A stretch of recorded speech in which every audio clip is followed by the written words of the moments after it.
Howdy, my name is Dr. Colton, but don't be fooled. I'm not actually a doctor yet. I just happen to run this intro to hepatocellular carcinoma, and I do specialize in the liver, and I'm very passionate about it. But it's come to my attention that a few of my students, and I'm very saddened to hear, have some loved ones who are recently diagnosed with hepatocellular carcinoma, HCC. So today my intentions of this class is to maybe offer you some resolution, maybe some peace of mind through clarity, and just to ultimately educate you about the cancer. And don't forget, our prelim number 1 is coming up at the end of the semester.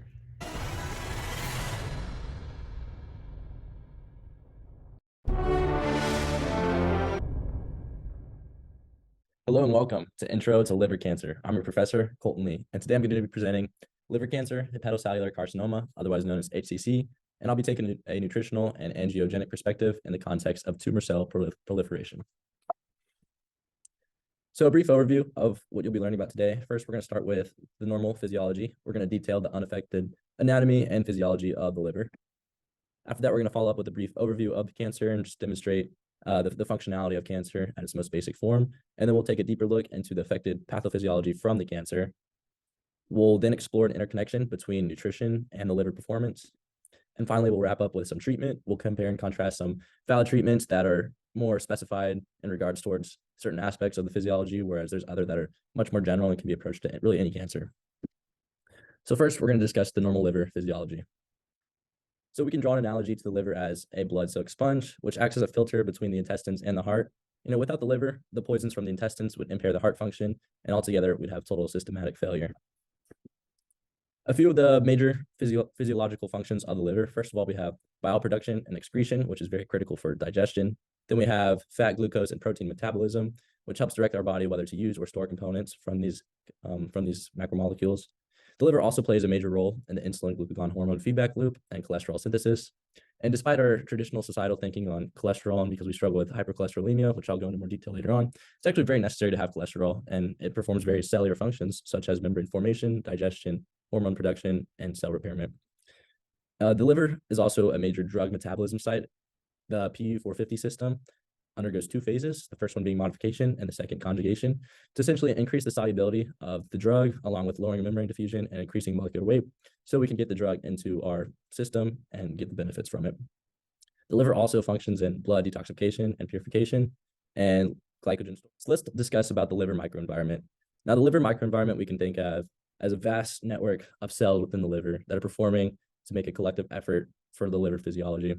First up, we have the endothelial cells, which have a semi-permeable membrane, and they operate with scavenging functions to assist in the immune system, and it also secretes molecules to help regulate blood pressure. Next, we have the Kupffer cells, we can think of as our line of defense, more of an immune response. It's a phagocytotic clearance, which will help lower the risk of any infections within the liver. Then we have the hepatic stellate cells, which store lipids and vitamin A, and we have our hepatocytes, which are our main players. They function in nutrient processing, drug metabolism, and synthesis of the major macro and macromolecules. If we take a closer look, we can see the spatial organization of the cells within the liver. And a quick word from our sponsor. Because liver is king. Thank you, Liver King. All right, next up, we'll be discussing an overview of cancer. And we're going to start very general and brief with how cancer develops and hijacks in the body. And then we'll take a deeper look into some mechanistic pathways of HCC. All right, so what is hepatocellular carcinoma, HCC? Well, it is the 3rd leading cause of cancer mortality worldwide, resulting in approximately 600,000 deaths annually. The majority of cases usually arise from prior problems in the liver, such as cirrhosis, fibrosis, HBV, HCV, NASH, or heavy alcohol resulting in fatty liver diseases. We usually see very aggressive tumors. And as far as symptoms, early on, it's asymptomatic. So it can be very difficult to detect it early on. And that's what makes it so dangerous, is that it can proliferate without our knowledge. But let's run through. So we have a healthy liver, all is well. We have a hepatocyte, normal functionality, and we look down into the DNA. And at some point, the DNA changes, whether it's reactive oxidative species, environmental factors, or internal factors. Something went wrong and the DNA changed. That led to the development of a cancerous cell. And this cancerous cell has features to hijack. It wants to survive, so it will do what it can to proliferate. It often connects with other cells and takes over and performs as much angiogenesis as it can in order to maintain its abilities. All right, now that you understand the brief process of cancer, let's look more specifically into the development of HCC. Here we have 2 common mechanisms that HCC develops. The first being the receptor tyrosine kinase pathway. And we should acknowledge that this is a very complex pathway. There's a lot going on. But if we simplify it and focus on one of the most critical factors, we can look at the VEGF, the angiogenic regulatory factor, which has a function of inducing growth factors such as hypoxia inductible factors 1 and 2, HIF 1 and 2, and insulin growth factor, IGF-2. Both of these together stimulate expression of VEGF and other growth factors.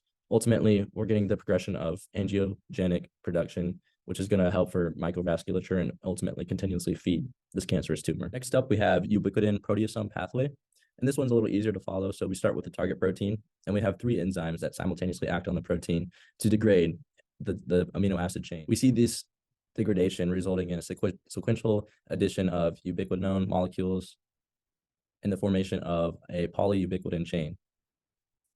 Ultimately, what's happening here is we have a target protein that's being degraded and reverted into a different peptide fragment, which can then be used later on by the HCC tumor. All right, for the third part, we'll be talking about the affected pathophysiology. I will review some of the effects and how HCC develops on the metabolic processes and it contributes to dysfunction. But first, we must acknowledge the vast complexity and multitude of the possible cancer pathways. For this instance, I'm going to be focusing on the effects of hepatitis C. So in hepatitis C, HCV, we have a core protein who plays a major role and has 6 big functions. The first being an upregulation of lipogenesis, along with the manipulation of glucose uptake and metabolism. Furthermore, the core protein contributes to an induction of ROS species as attributed to the mitochondrial dysfunction. We also see an increased insulin resistance and therefore a greater response in gluconeogenesis. Next, we see altercations in glutamine metabolism, which induces glutamine addiction for serious cell growth. And lastly, we have low ratios of glutathione. And glutathione is critical in tissue building and repair, making chemicals and proteins needed for the body and immune system function. So once again, we can see the magnitude of complexity of these pathways within HCC. So for simplification, let's focus on HCV and let's focus on the VEGF pathway, which contributes to angiogenesis and therefore cell proliferation of HCC. Think of this analogy. You have this dog, Chester. And Chester, good luck giving him pills. He is not a fan. But when we introduce maybe some fried chicken or some peanut butter or maybe sliced cheese and sink the pill in it, Chester will be pretty happy and he will take it without knowing. And the same thing can be said about HCV and HCC. So with HCV, we're setting up an ideal environment for HCC to develop and proliferate.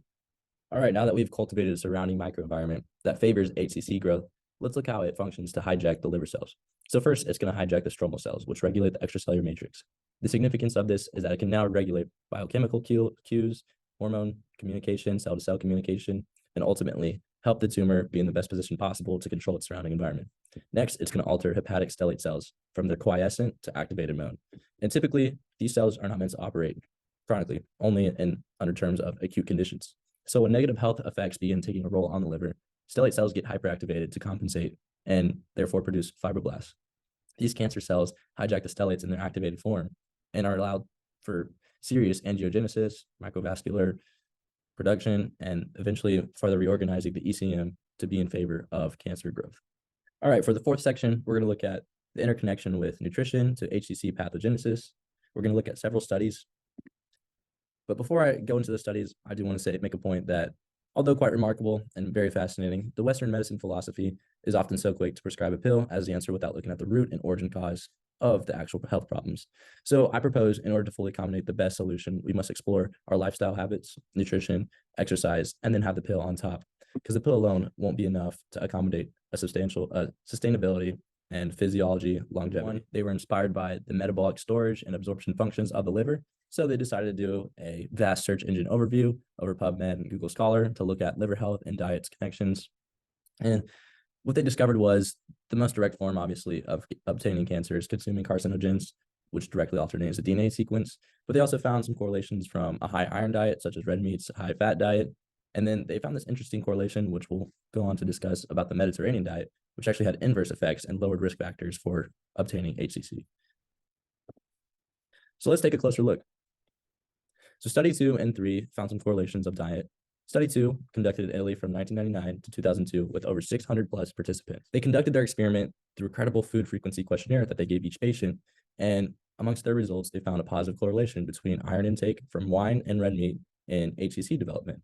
But then interestingly enough, they found an inverse effect with HCC when the diet had been predominantly attributed to white meat, such as fish. And in study number 3, they did a dietary sugar and glycemic load observation. In their study, they observed individuals with diets consisting of high added sugars, syrups, sweets, and soft drinks, which led to glucose intolerance and insulin resistance. From their data, they observed a positive correlation between glycemic load and HCC development. Their study proved that adherence to Mediterranean diet instead of Western diet can potentially offer longer survival rates to chronic HCC patients or just prevent it in general. The final study looked at leptin receptors, and leptin is a hormone secreted by adipocytes and often communicates to our body that we are full. But what we find is that with more adipocytes present and more leptin secretion, there's often a resistance to this. And so in the Western diet, we see a very high consumption of aflatoxins, saturated fats, fried foods, excessive red meat, and all this without adequate exercise. And perhaps this diet approach is cultivating our higher risk of contracting HCC. This encourages abnormal metabolism. And furthermore, we're advocating that leptin is going to induce the proliferation of endothelial cells. And with this occurring, we're going to have angiogenesis in a paracrine manner amongst hepatic tumor cells. So with the increased secretion of leptin, we're going to see increased angiogenesis in microvasculature. Combat HCC. Well, there are many treatments out there. Many are available, some which are very general and just cancer and just generalized cancer treatments. Others are rather more specific. I'm going to look at a collective combination of both. Some general treatments. These are somewhat associated in the development stage of cancer. And one of the first things you'd probably want to do, especially in terms of liver cancer, is to have surgery. Or maybe in stage 4, last case scenario, you'll have a liver transplantation. Ablation, which is a minimally invasive procedure that doctors use to destroy abnormal tissue. Chemotherapy or radiation. And immunotherapy, which is stimulating or boosting your own natural defense immune system. So it works harder or smarter to find and ultimately eliminate the cancer cells. So in another study, we found an anti-leptin antibody. And the significance of this is that it's going to block some pathways from the leptin secretion from the adipocytes. So there's an allo-ACA, which will block the VEGF pathway. And there's also a leptin receptor polyclonal antibody to block the OB, which is the actual leptin receptor. Now, if we can block both these pathways, we can prevent angiogenesis from leptin alone. And the goal of this would be to prevent as much and just stop altogether tumor proliferation, just to stop the vasculature so it can't keep supplying itself nutrients, it can't keep hijacking cells. We put all these factors together. What I would prescribe for an individual who has HCC is, well, first, I would prescribe these two, the allo-ACA and the receptor polyclonal antibody, to block the angiogenesis so we can just stop the tumor growth altogether. And then I would perform the more general treatments. I would do ablation to minimalize and have greater specificity of what cancer cells we're trying to target. And then I would follow up with prescribing a well-balanced diet just to promote healthy lifestyle and have greater health in the liver function and cells. These are my references. And thank you for your time.